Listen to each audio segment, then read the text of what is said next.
Saúdo a todos com a paz do Senhor. Abram as vossas Bíblias, por favor, no segundo livro dos Reis, capítulo 20.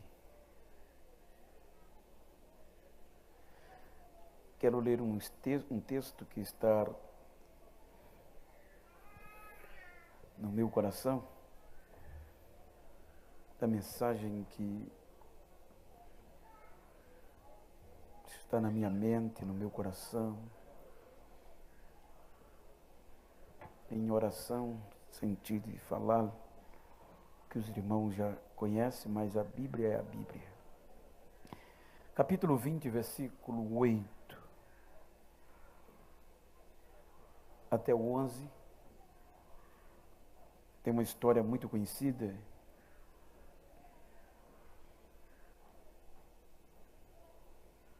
Desde o primeiro versículo deste capítulo, eu vou ler só estes 4 versículos para não ser redundante, mas usufruir de todo o contexto anterior. O texto diz: Ezequias havia perguntado a Isaías: qual será o sinal de que o Senhor me curará?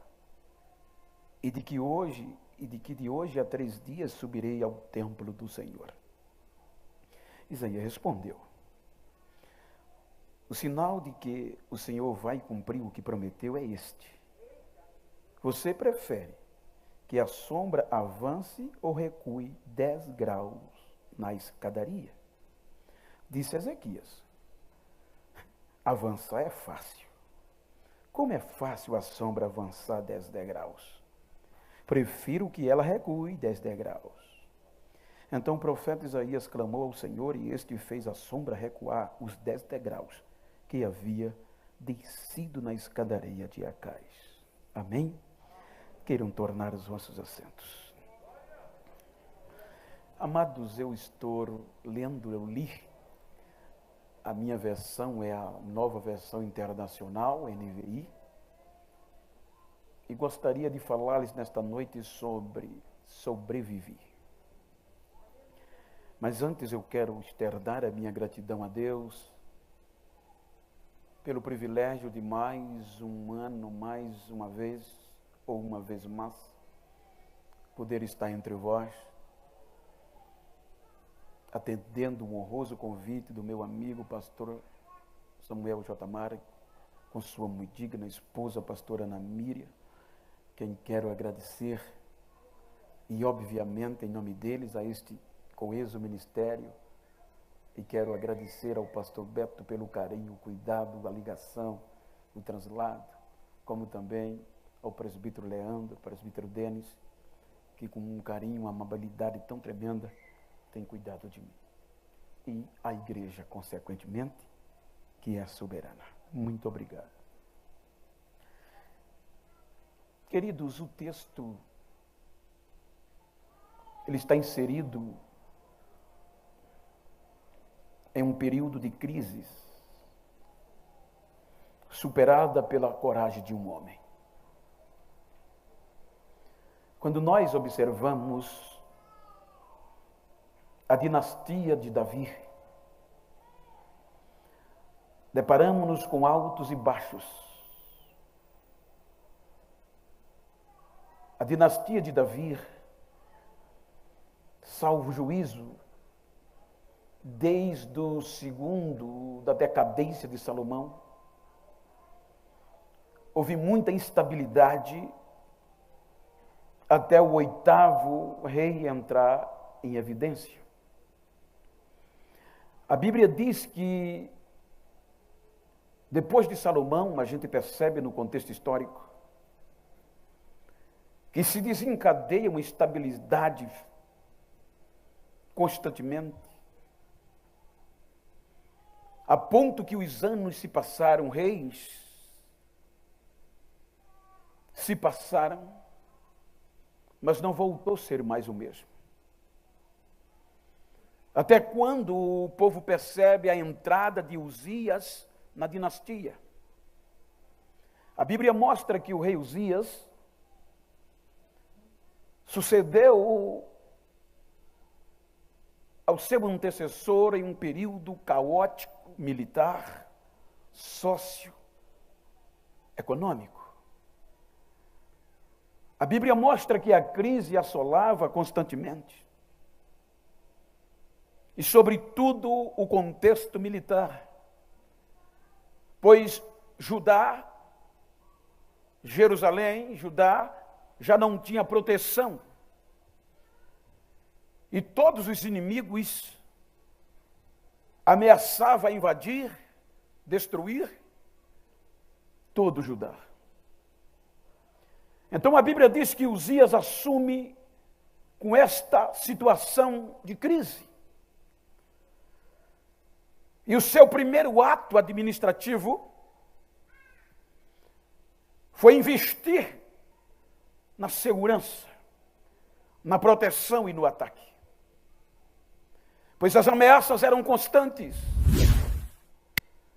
Então a Bíblia mostra que ele investe pesado no contexto segurança, a ponto que ele consegue cerca de 307, salvo engano, 1.000 soldados ao seu dispor para guerrear. Tinha à sua disposição homens já preparados. Então ele começa a investir em armamentos, tanto de defesa como de ataque. Ele investe pesado construindo uma segurança eficaz, sólida. A Bíblia diz que ele tem a engenhosidade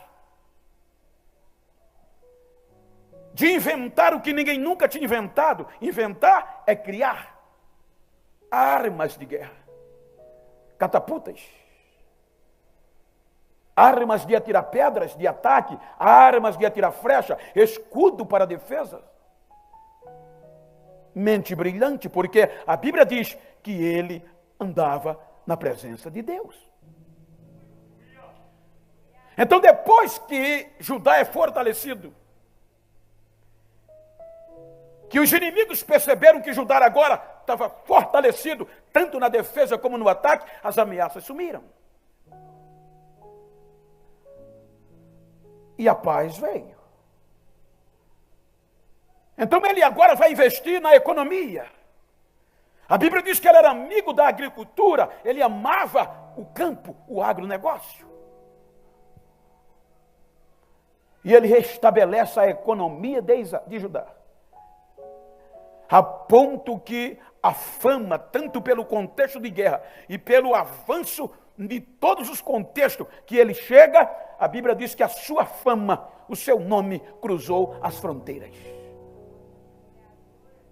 Então todo mundo temia o rei Uzias.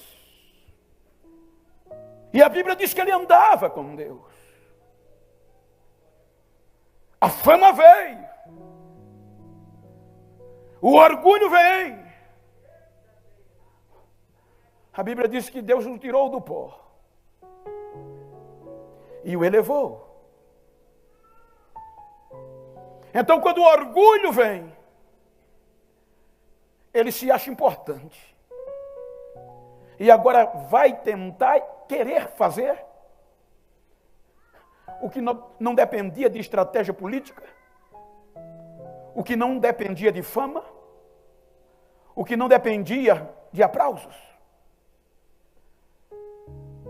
Ele se tornou tão importante porque o seu povo, quando ele saía, quando o povo o elogiava, o povo gritava desde Salomão: nunca houve um homem, um rei igual a ele. Veja a comparação. E o orgulho veio. A história romana nos mostra algo que eu achei interessante. Não sei se foi Marcos Aurélio, quando ele assume o poder. Mesmo pagão, ele tinha um medo dos aplausos.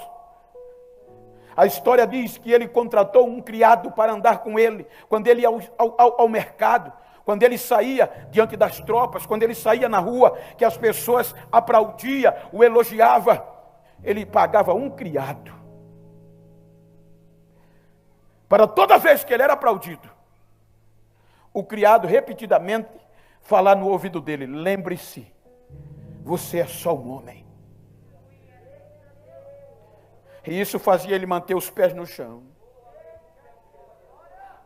Mas Uzias se orgulhou tanto que disse: agora eu vou ao ápice, vou queimar incenso no altar de Deus.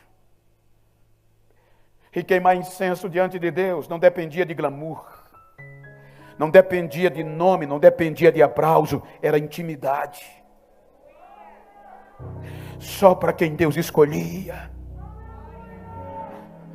só para quem sabia oferecer sacrifício, como foi dito aqui. Então ele pega o incensário e vai para o templo. Isso não competia a ele.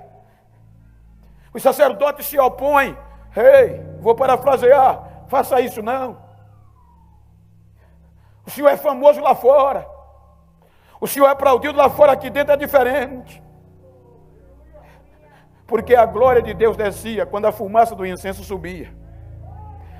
E a glória de Deus está muito acima da glória do homem. O homem pode ser famoso, mas é loucura diante de Deus, é fraqueza diante de Deus. Então, rei, o senhor não pode saquear a intimidade, é questão de relacionamento. Ele não quis ouvir e tentou queimar o incenso. Aí Deus vem, não leva em conta o nome, a fama, nem os aplausos, e fere-o com a lepra na testa para todo mundo ver.